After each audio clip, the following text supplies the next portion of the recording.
price you pay to pursue your dreams. Grinding every day to get that dream. Ain't no holding back until you get your shot. One day you're gonna open your eyes and be on top. That's the price you pay to pursue your dreams. Grinding every day to get that dream. Ain't no holding back until you get your shot.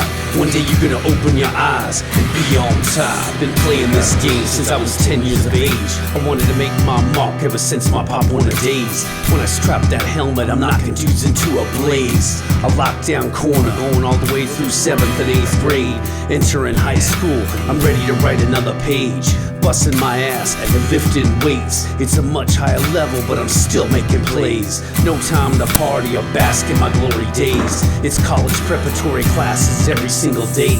Living my life with that singular goal. It's the fire inside that makes me whole. Looking in the mirror, my muscles swole. I'm on a mission, and I'm never gonna stop. When the ball's in the air like Sherman, I'm a hawk. And I promise I'll overcome whatever life throws at me. All right, good afternoon, everyone, and welcome to the Ageless Movement Podcast. Hope you're having a great weekend. I'm your co-host, Scott Lohman. I'm Sadie Portner. All right, today's topic, we're going to talk about what the difference is between a physical therapist and a personal trainer. Both often referred to as PT. PTs. So like, I have a question for you, and so like, do personal trainers just do like physical therapy? Because it's like physical? No. Yes, they do not do physical therapy. We're going to dive deep into what physical therapy is, what personal training is, and try to dispel some of the myths that exist. And I know I'm not always the best ambassador of this sort of thing because I'm a little bit murky at times. I kind of operate on the fringe. And we'll talk about that too, because I'm also an adaptive PE instructor.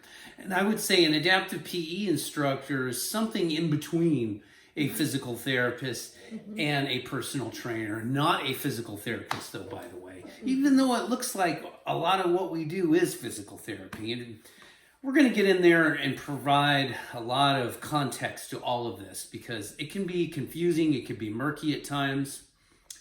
Gosh, and especially the state that we're in now where we have this whole other form of personal training and PT, physical therapy, as virtual. And I always commonly refer to PT as a physical therapist. I never use the word PT to refer to personal trainer, even though the initials are the same.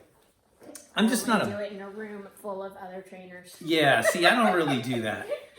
Anyway, before we get deep into this discussion, yes, please don't forget to like and subscribe to our channel. And I just want to say our last podcast on Tiger Woods is doing quite well.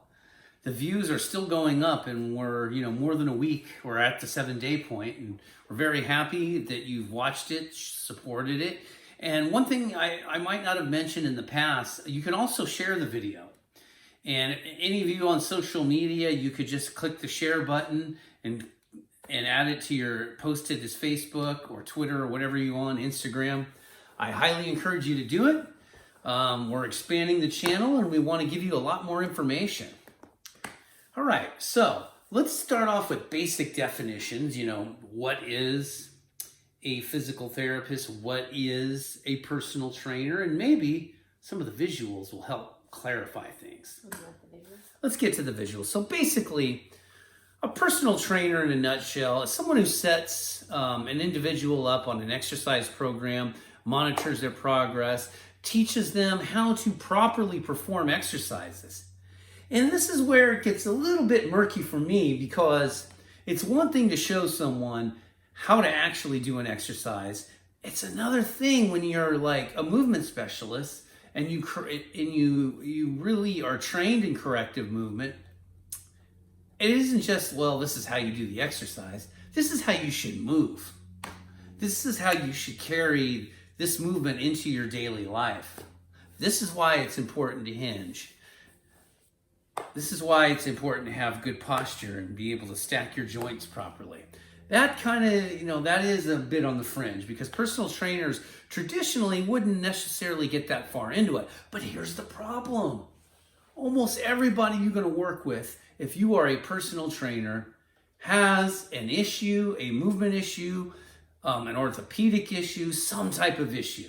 And Lord knows, doing a quick certification with ACE is not going to prepare you for everything that you're going to be dealing with if you do this for a living. That's why I fall back on my degree. For those of you that don't know, I guess this is a good time to talk about my background.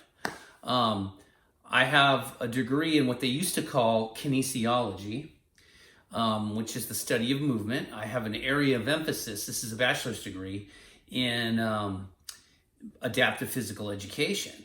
And then I also have a master's degree in gerontology, which is the study of aging.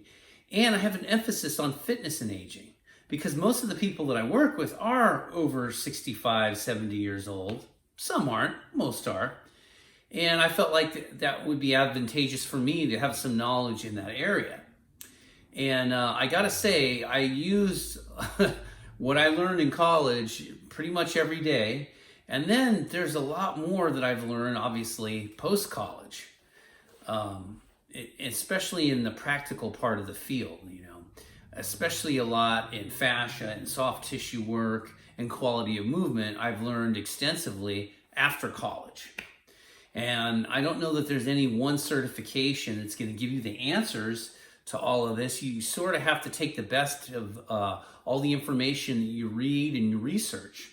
And I feel like it should be incumbent upon every personal trainer, and of course physical therapist, it's required, to keep yourself up to date and, constantly challenge what the accepted norms have been over the decade. Because I could tell you, the norms now in 2021 are quite a bit different than they were in, say, 2011. It's dramatically different, I think. I think more change between 2010 and 2020 than 2000 and 2010. That's just my personal opinion. I was fortunate enough to start working out in 2010, so yes. I got to grow. You got to grow over in the years. So yes, for me, the my golden age. It skyrocketed. So yeah. My trajectory goes this way versus like this is the way things have been done for so long, which is why I think there's a lot of it becomes murky. So I guess the difference between Scott and I is that my background is actually business. I became a personal trainer and I got certified through ACE. And so that's who holds my, they basically make sure that I have my CPR and I also have X number of continuing ed. Like if I don't keep it up to date, I lose my certification. So I have somebody monitoring my what I'm doing. And I need that in order to go get my insurance. So it's a little different. And then for me, just in the human body and all of that, in high school, I used to go to a high school geared specifically for people who worked in allied health. So I spent some time in the hospital. I've spent some time working at Baylor College of Medicine in pathology. So my background's a little more random. Yeah, well, that's what's interesting, and everyone should probably know that's listening and watching us right now, is that you were groomed essentially to be a doctor. Yeah, in high school and everything, and you decided to go in business. Yeah, I got sidetracked. I went into business for a while, and then eventually, and even when I was still in business, I did work at 24 Hour Fitness buying consumables, so proteins and stuff like that. So it was always kind of a little bit in the industry, but not quite. And then finally made the jump. Pretty much once my mom got Parkinson's, I decided to make a change. And from then on, I think every year, just about, I put in tons of hours in continuing ed. So what I lacked in a degree from a college, I have many more hours in She's been to school. Yeah, you've been to school a lot anyway. Yeah, she went to the University of Texas at Austin, UT, the Longhorns, hook 'em. And then she also, you actually graduated from the University of Houston, the Cougs. Mm-hmm.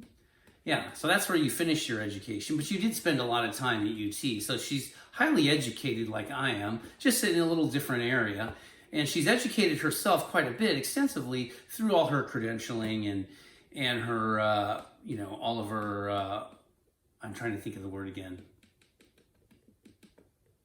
Anyway, I'll edit that part out.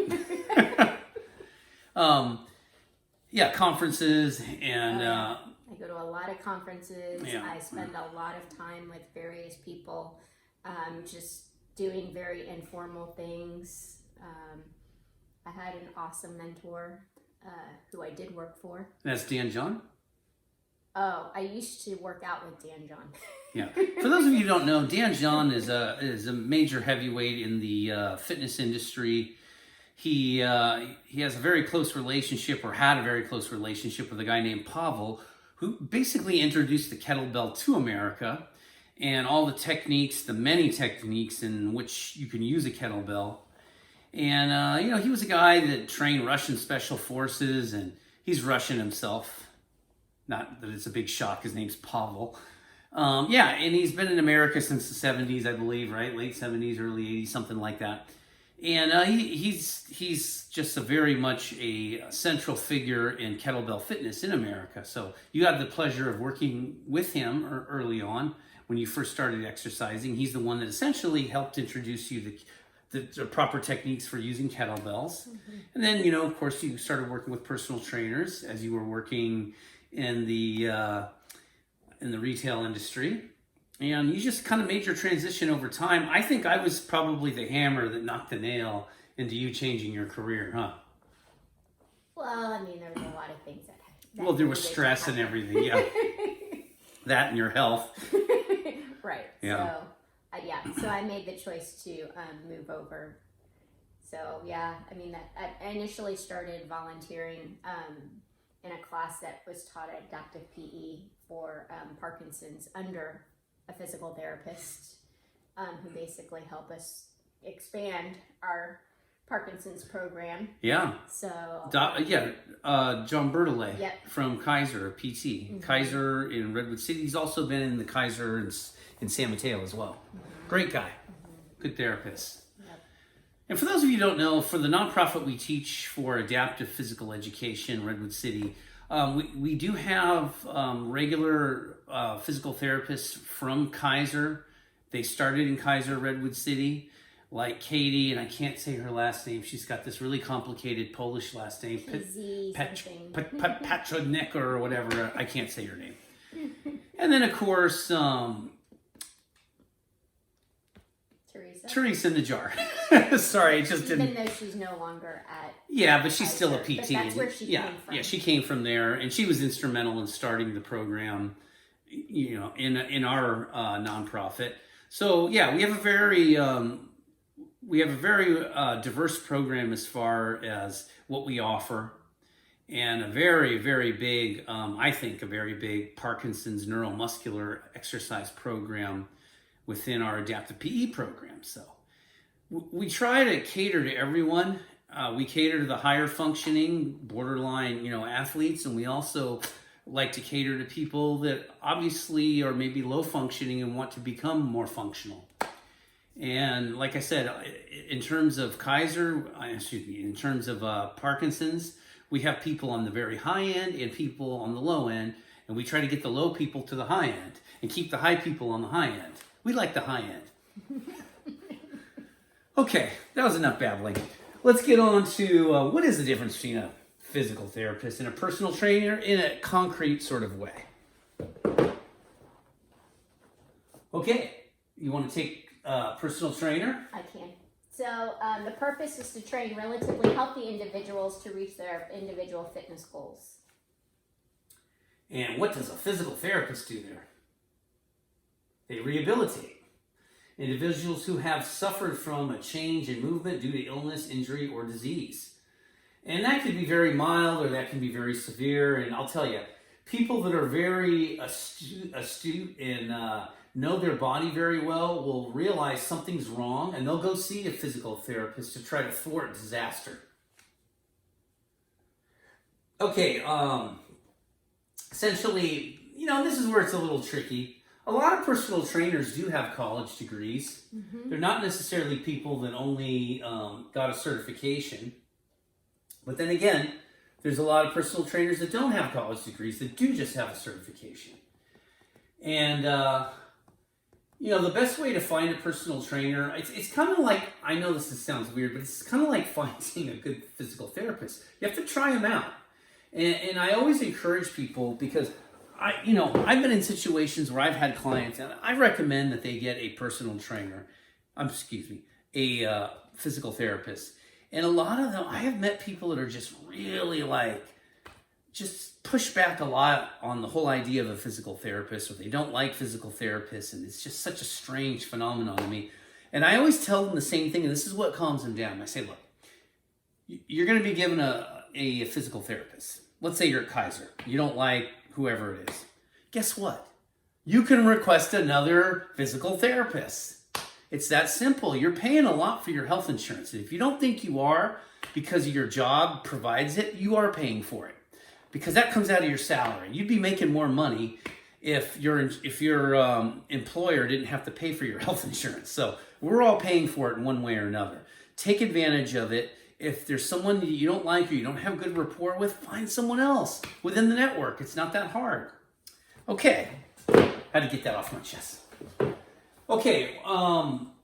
Typically, and this is where things do diverge from each other, I don't know too many personal trainers that are covered by insurance. Yeah. I don't really know any.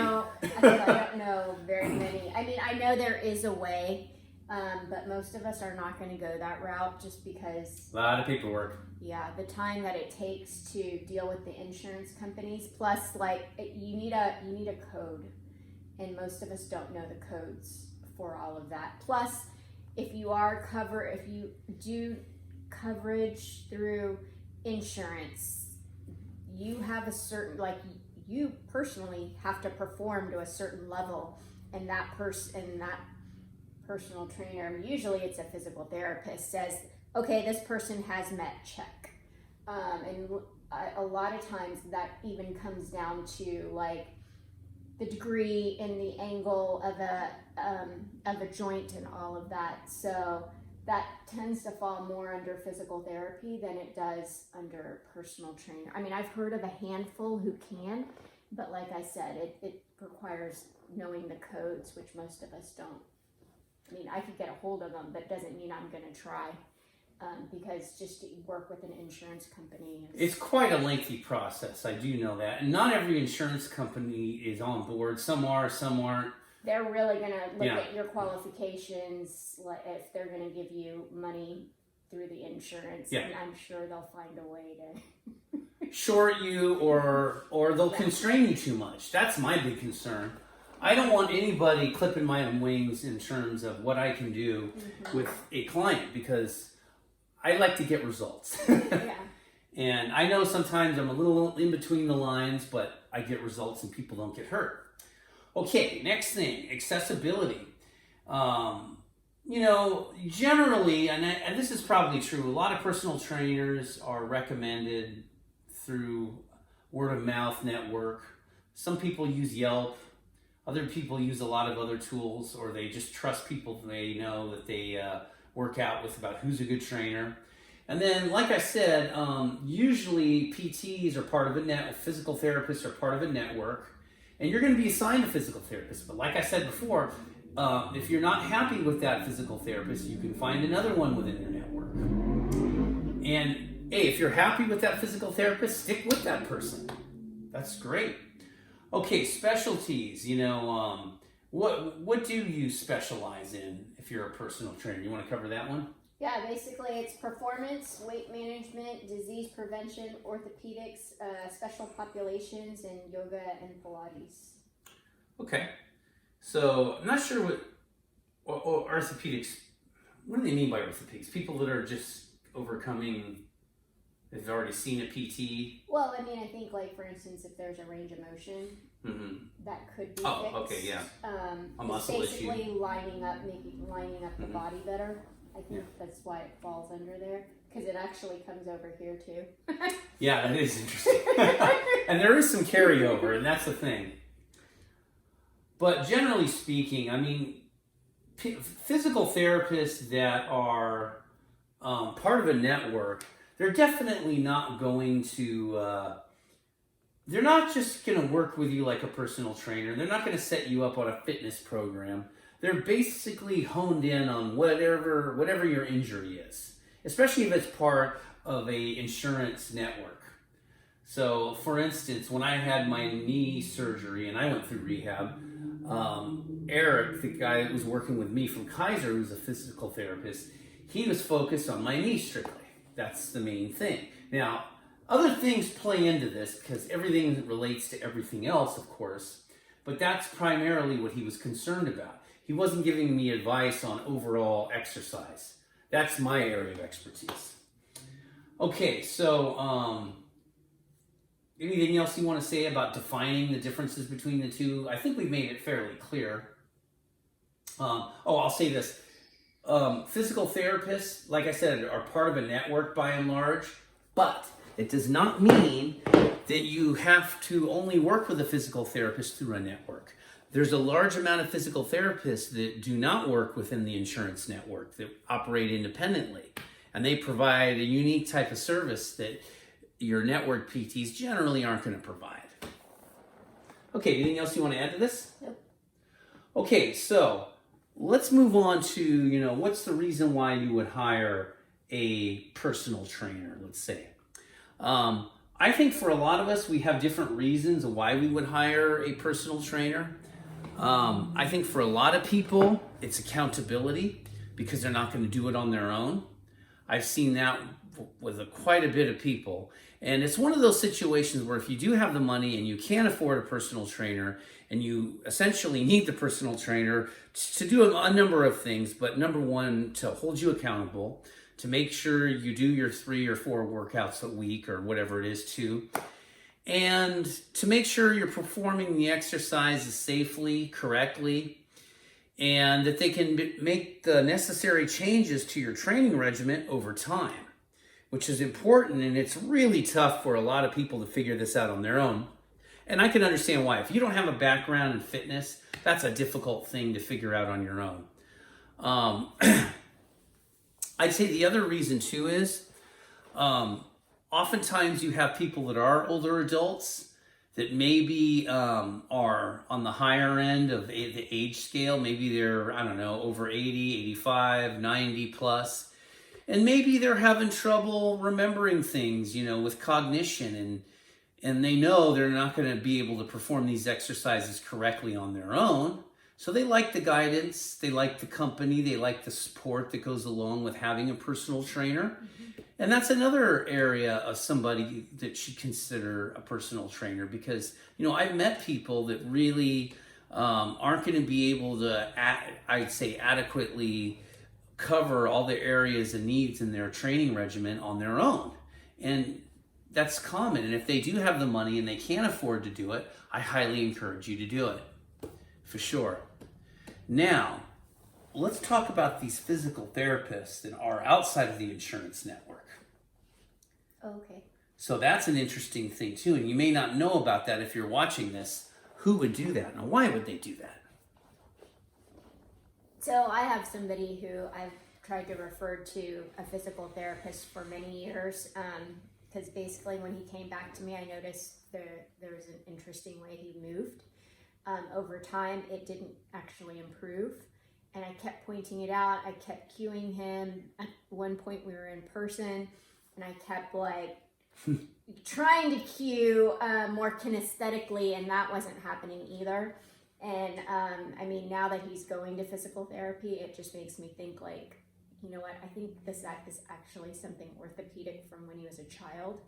That even though he thinks he had surgery and it was a quack doctor, I think basically the doctor addressed the furthest thing that would cosmetically make things look different. The problem is it was actually something higher up the chain. And that's the thing.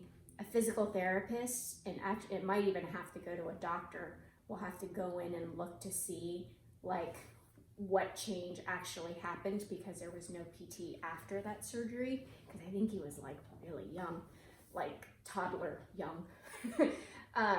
So because of that, like there's some movement things that like he's going to have to work out over time, like how he wants to deal with it, because there will be wear and tear in different joints over time. So that's what the physical therapist helps, is they look at those types of things, because they're the ones who can measure. They can measure, the angles of the joints. They can measure the length of the bone, although I think they still have to go in and look at it on an x-ray, so then it actually gets kicked back to the doctor. So yeah, I know what you mean. That's why you have to get into the system of seeing a medical professional so that they know how to guide you. At the same time, I have had people who are like, I prefer not to have surgery, so what can I do to strengthen this and work my way out of it? I did have somebody who worked with me frequently on her knee. So like she went to PT to always make sure that everything was good, and then she and I just kept doing what we were doing, and anything that I saw, she would just try to work within, like, well, what muscle works that particular movement? Let's see if I can get it, and if it's just a cognitive thing, I can try to fix it on my own, but I'd really like to avoid surgery. So yeah, and that's a very good point you made. PTs can help you avoid surgery because they can teach you how to repattern your movements. They can get you stronger. They can get the musculature around the troubled joint functioning better. Those are all very relevant things. However, sometimes you need to get knee replacements and hip replacements because you have worn it out. And maybe you spent the first 60 years of your life not being the best mover, let's just say. Mm-hmm. And you actually facilitated the wear of your meniscus, or in your hip's case, the acetabulum. And you do get the hip replacement or the knee replacement surgery. It doesn't mean that you're just some robotic, disabled person the rest of your life. No. In fact, I have a client who had a knee replacement, and she's doing way better than she ever did. I was going to say, it also doesn't make you invincible, that you're like, I don't have to worry about it anymore, because fixed it. They fixed it. Oh, yes. That's a very good point you brought up. So I have a client. I haven't worked with him since before the pandemic started. Yeah. I mean, after the pandemic. I've been working with him before the pandemic. I'm going to call him Frankie Bag of Donuts. His first name's Frankie. And Frankie did all the wrong things. And what I mean is, he was very diligent when he got he was a double knee replacement surgery. He got over it, did quite well, and he rehabbed himself quite well for about 6 months after he had the knee replacement surgeries. And guess what he did about month 7, month 8? He just sat on the couch. He stopped all his rehab exercises. He was cycling for a while, then he quit cycling. And then he got to a point where he lost range of motion in his knees. And this is why it's so important. You have to rehab the rest of your life. That's the deal you make when you get these surgeries. Okay, that's the deal I made. I know it. I have to do my anatomy and motion exercises 4 to 5 days per week. And this ensures that I have enough rotation in the tibia. I have to make sure that the scarring in the knee itself doesn't continue and get tighter. So you have to exercise, and it isn't just the big lifts, it's also the corrective exercise. You have to continue this stuff the rest of your life. It's not something that's going to simply go away. And I had one of my clients say, well, my knee feels heavy sometimes. And it's just, when I wake up, it's hard to bend. I said, well, hallelujah, me too. Mine doesn't feel heavy, but it's tight. And yeah, I do have to do my stretches every day. Point blank. I have to make sure that I'm doing strengthening exercises to make sure that I have the stability in the joint and that I can function. That's part of the deal. And that's the great thing about PTs. They can get you on a good program. You could continue with these programs for years to come. And if at any point you kind of hit a bump in the road, which many people do, I won't say it's a major, and it was just a minor injury, but I did strain my hip pretty bad. And that was a result, of course, of having the knee surgery and not having enough hip extension on the unaffected leg, right? So all these movement issues can pop up. And PTs are very good at isolating these problems and helping you along with it. And sometimes personal trainers do. Yeah, the other thing about PTs is they also bring you up to a certain level, which some people will say they bring you up to basically the bare minimum. From that point on, what we call performance, that's where somebody else usually has to take over, because the insurance is not going to pay. No, they don't. For you to become a high performer. Yeah, that's not really their concern. They just want you functional again and then go away. Yeah, that's essentially what they do, because they're just trying to save money. But I'm going to say this. I do think what you and I do is part of a modern model. Mm-hmm. And what I mean is I get a lot of referrals from a lot of places, but mostly from Kaiser, sometimes from Stanford. And they know we do a lot of neuromuscular kind of conditioning and strengthening. Mm-hmm. And that's ideal for people with neuromuscular diseases like Parkinson's. So I'm in communications with PTs all the time. In fact, I always encourage my clients and my students to see PTs. Mm-hmm. And I always tell them, I explain to them, I walk them through the process. You're going to go there, they're going to give you exercises, they're going to get you moving better, and they're going to give you a piece of paper with exercises on it, depending on your age. If you're younger, they're going to probably give you an app or some way, a network for you to sign on to so you can see all your exercises. But if you're an analog person, they're going to print out a sheet of paper for you. And I always tell these people, ask for copies.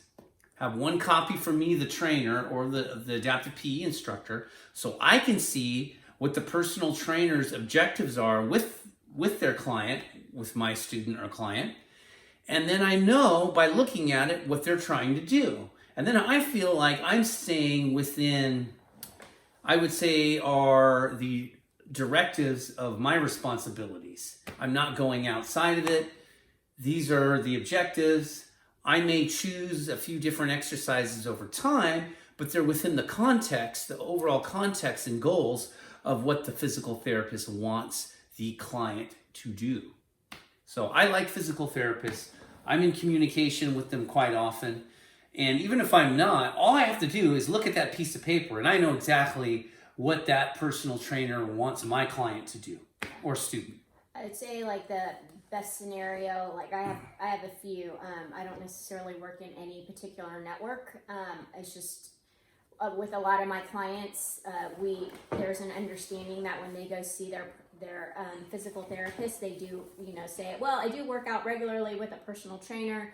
She's asked me these things. So we have a very informal type of communication. And in fact, one that I work with, I've worked with her for many years now. She has a chiropractor who I often ask for what happened in her last session. And then her PT, same thing, if there is anything in particular that he addresses or that he works on. But I also know exactly where he is. So if it were serious, which luckily we haven't had anything serious, yeah. I could just walk. I mean, I have walked into one of her sessions before.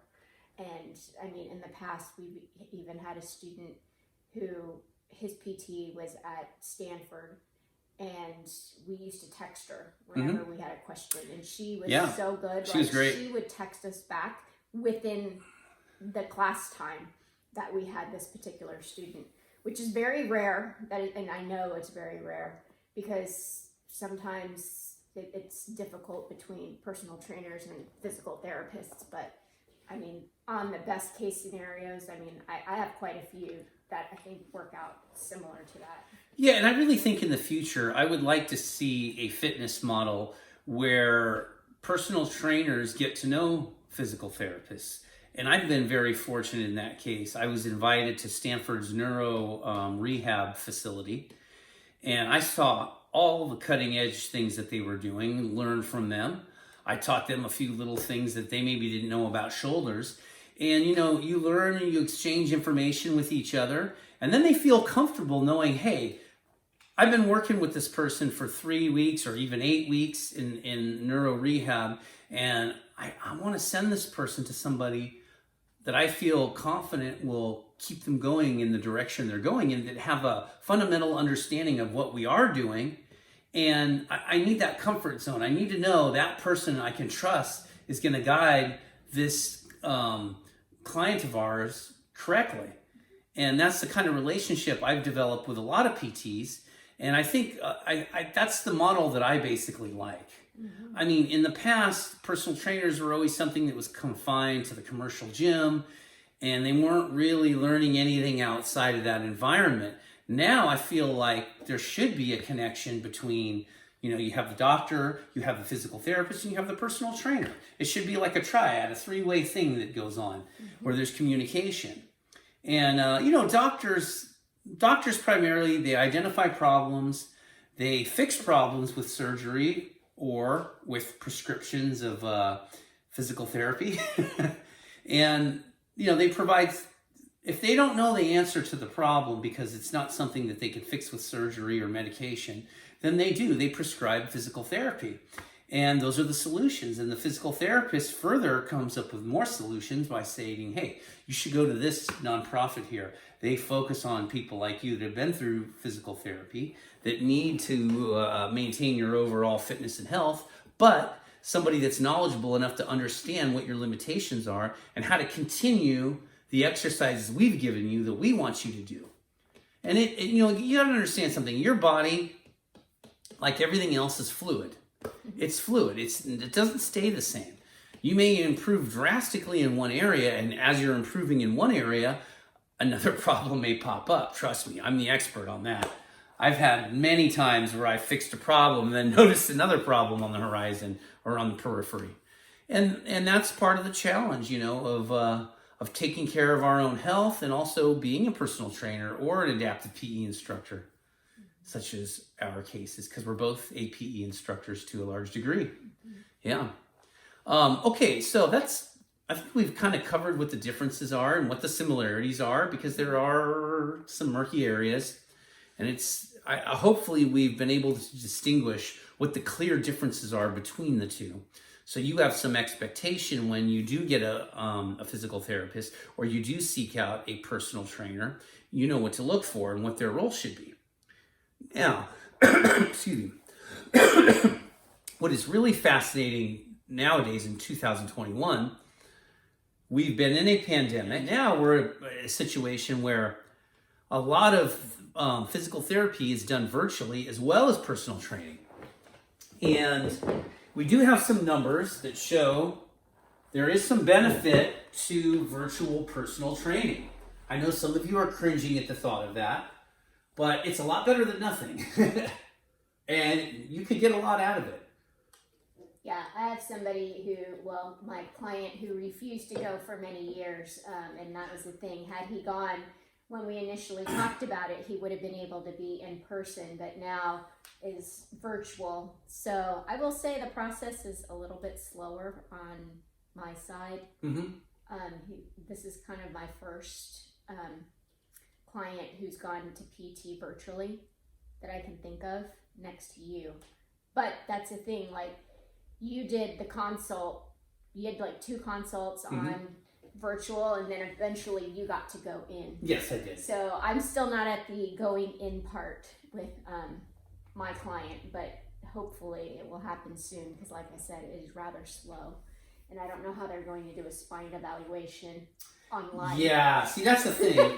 I think it is really difficult to, so virtual works really good for some areas, but it's not going to work if they haven't evaluated you up close yet. At some point, you need to do that. There was some very interesting statistics here. Maybe if we go up a little bit higher here, or lower. Yeah, there we go. So they did find that people that were doing virtual personal training did have a lot of, virtual physical therapy did have a lot of success. These were people that had surgeries. And of course, they were evaluated shortly after the surgery. So there's a lot of understanding in terms of what they need to do. But look at the cost savings. And this is where Sam points this out all the time to me, that in the future, as we're trying to manage healthcare, and don't shrug your shoulders, everyone manages healthcare everywhere in the world, and we probably do it more here than anybody does.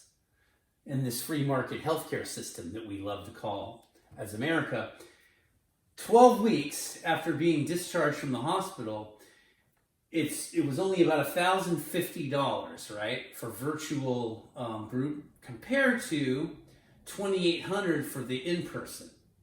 Now, here's the thing. I think we're at a funny point where we are definitely at a point where one-on-one is not the riskiest thing to do in a pandemic.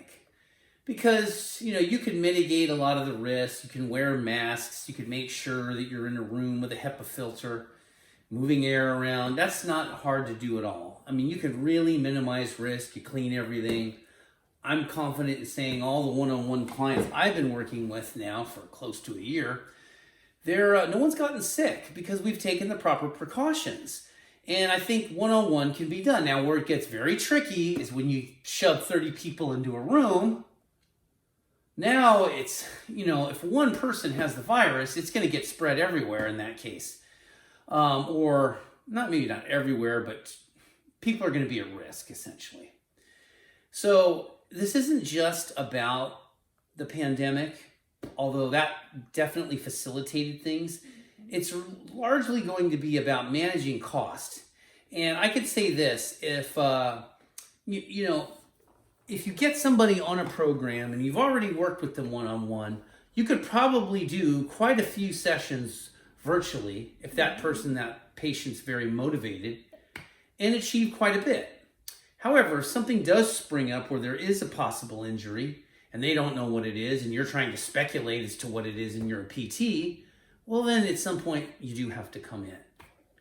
So the reason why I think we're telling you this is so you understand this may be the wave of the future. Half your your physical therapy sessions may be virtual. Mm-hmm. And for a lot of you out there that are looking for it now, switching gears here, a personal trainer, some of you may be more comfortable with virtual personal training because it will be a bit cheaper. For a lot of people, and I think for a lot of millennials that are working at home, that maybe don't want to leave home. Maybe they don't want to drive anymore. A lot of millennials. Their kids are at home and they can't break away. Right. And for one of our clients, that was a huge thing why he didn't work out and or go see a physical therapist. Sure. It was because the kids, I don't have anybody to watch the kids. Well, that's fine, but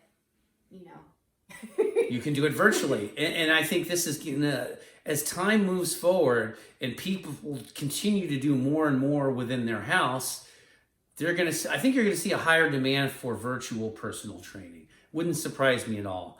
I prefer the in-person stuff because that's just me. I like dealing with people. I like to be able to reach out and move a body or explain something in a way that I think is very difficult in a virtual setting, although I think I've gotten a lot better at that, at communication and using lighting and camera angles to help with that.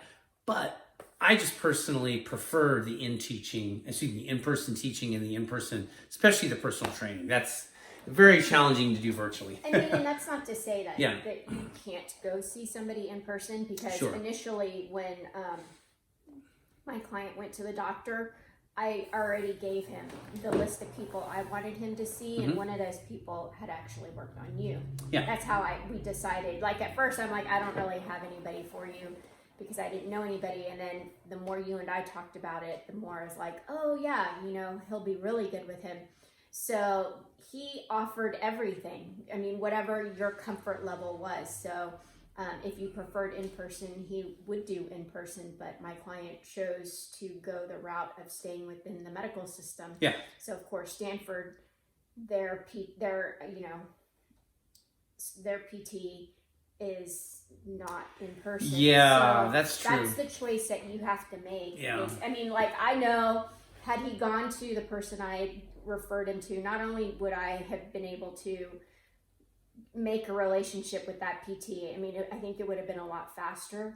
And now we're just kind of, okay, here's another week of online. So finally I had to tell him, like, can you just make sure to bring shorts to your next evaluation, so that, because one of the things, the issues I think is very visible just by him putting on shorts. I think hopefully the PT sees it. then hopefully that facilitates us a lot faster than the rate we're going right now. Even though we're on session 2. Yeah. But there's a lot that I thought should have been picked up a lot earlier. But yeah, and just so you have an idea, for myself, when I went through my knee injury, and of course Sang when she went through her rib injury from her motorcycle accident, we seeked out physical therapists outside of the network. I seeked out a lot of help from movement specialists that maybe aren't always PTs, but many cases they are. And I gotta say, it was the final thing that I needed to get myself to the next level. I just realized that. I got asked this question and I totally forgot about it. My client asked me, have you ever been to PT? And I'm like, nope. And I just realized I have been to PT. You have been. Several times, actually. The reason why I think it's just out of my mind is because he was one of those PTs who literally all he would do was put me on the table, put the electrodes on, give me heat, and then send me away. So for me, my PT experience was not that awesome. Okay, but... So, which is why I had to go find other people to help me out. Now, I did have a choice. I didn't have to go there, but I was also, I was in so much pain, I didn't feel like looking around for anybody either. I don't know why. I thought maybe he was going to progress me at some point, and he never did. And I told him, too. I said, you do realize I'm already signed up for something, and I need to learn how to get back to lifting. And he just looked at me, he's like, you won't be lifting anything. I was like, and so that's my point of, like, they only bring you up to a certain level. If you want performance, you're gonna, I have people come to me all the time. I want to go walk in Europe, and you understand there's nothing but cobblestone. I'm like, oh, I understand. So, like, those types of things, it kind of depends on the system, but, in other words, if you're Tom Brady, right? Mm-hmm. He works with a physical therapist quite oftenly because he has to be efficient with his movement. He has to make sure he's not moving in a way where he's putting himself at risk physically. Just imagine you're a professional athlete. Your body's your livelihood. You can't perform if there's an injury on the horizon and you do get hurt. You want to be able to prevent these things. It's like preventative health. There's a reason why you get your blood pressure checked and your blood glucose checked. It can lead to other long-term, diseases. And you can circumvent that by making changes now rather than later. And that's where physical therapists can be very beneficial. And that's how you need to look at physical therapists. If you sense that you're not walking as well and your walking's getting worse, don't keep walking worse. Get some help. Please, go see a PT. And if you have to fork over some money to see someone outside the network to provide the type of service you need, do it. It's an investment in yourself. You'll be happy in the end. I think that's something we even forgot to bring up too. What? Some of them are actually doctors. Yes, of course. I was going to mention that earlier. We forgot to. So basically what a physical therapist does is, and we just assume people know this stuff. We should really jot this down. So physical therapists are so much more than a postgraduate degree. They basically go to PT school. And to give you some idea of how hard it is to get into a PT school, I graduated San Francisco State. I think I had a 3.2 or a 3.4 GPA. I don't remember exactly what it was. Probably a 3.4 by the time I was done, undergraduate. And to get into physical therapy school, which is like med school, by the way, in San Francisco State, they wouldn't even look at your application if it didn't have a 4.0 on it as a GPA. 4.0.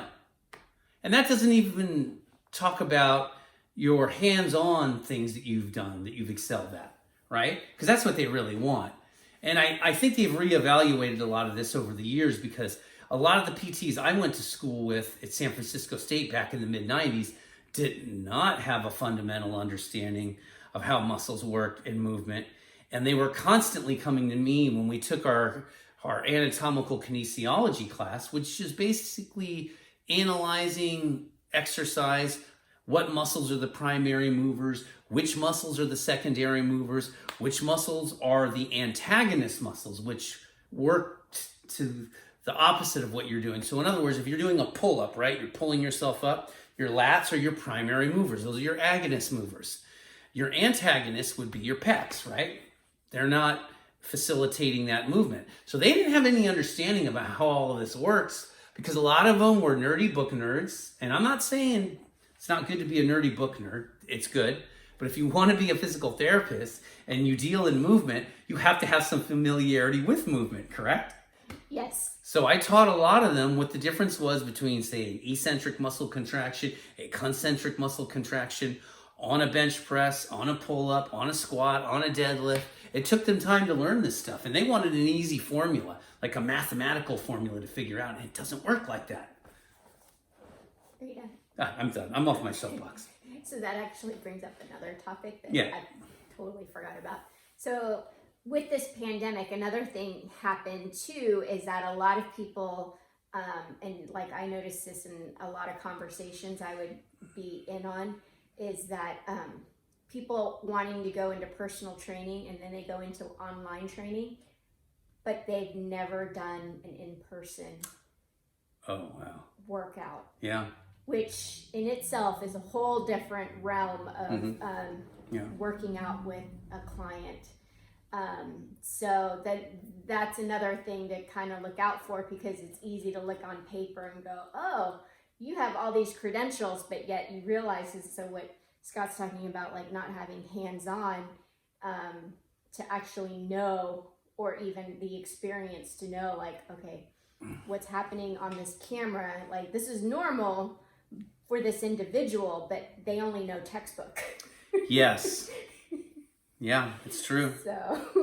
So that's gonna kind of muddy the waters a little bit more. And I really think physical therapists now have learned, just in the field, there's been a real emphasis towards understanding movement and, working with a diverse group of people to help create the tools necessary for them to work with people in the real world. Because I could tell you, in the early 90s, in the mid 90s, like I said, I was in basically, when you're an adaptive PE major like me, you had to take pre-med courses, just like future doctors and future physical therapists, which are practically doctors, right? So I was in there with all of them, and yeah, they were a lot smarter than me. When we were taking biology and even anatomy, they knew every little orbital foramen everywhere in the skull, and I had to bust my butt to keep up with them. It was very hard for me. But when it came to the practical thing, like the anatomical kinesiology, which conceptualizing is very difficult when you haven't done these movements, I was the most popular person in the class at that point. It was really an interesting experience to go from being, there's that jock guy that, wants to be an adaptive PE instructor, right? That former football player, to, hey, what's working here in this movement? Wait. So when you're doing a push-up, the concentrics, when you're going down, no, it's the eccentric, the muscle stretching the pecs. Oh my God, so it's like a pull-up. No, it's not like a pull-up. Pull-ups, you're using your lats. And these people have these, like, have you ever seen those pencils with erasers that has the hair on it? And you go like that and everything gets all frizzled? Yeah. That was their brains trying to understand this stuff. Because things came easy to them. They were very smart. They weren't practical. And when they were forced to an uncomfortable situation, they had a hard time. And I got to say, I calmed a lot of people down in that class. Yeah. Well, I mean, one of the neat things that I will say that most people don't see is, I know for me going to a lot of workshops, and I tend to go to a lot of workshops that are either led by chiropractors, physical therapists. The very interesting part, like, was it 2 or 3 years ago, I went to a kettlebell rehab class, and there were actually 2 med students in there, which was really neat, just because, like, here we are, like, your doctors are talking to you about health, but yet they probably don't work out. So it was really neat to have these really 2 young, I'm trying to think how far along they were in their education. I don't think they had graduated yet, but they were like, we want to make this like part of our practice in the future.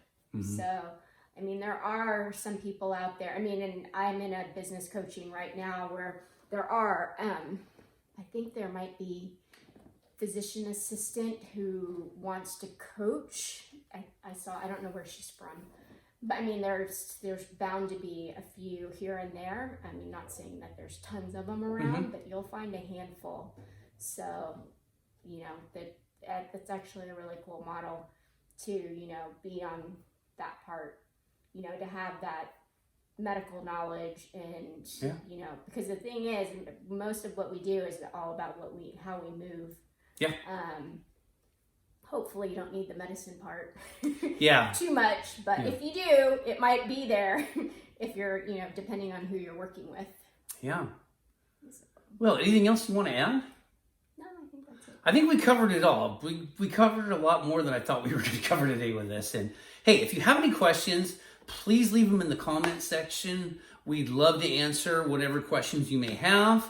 Don't forget to like and subscribe to our channel, like on the video, the thumbs up. Also, if you have a suggestion about maybe a podcast that you'd like to see in the future, go ahead, leave it in the comments section and we'll consider doing it. All right? Okay, I hope you've had a great afternoon listening to us. We'll come back at you another week with more interesting topics. All right? Take care and be safe, all right? Bye.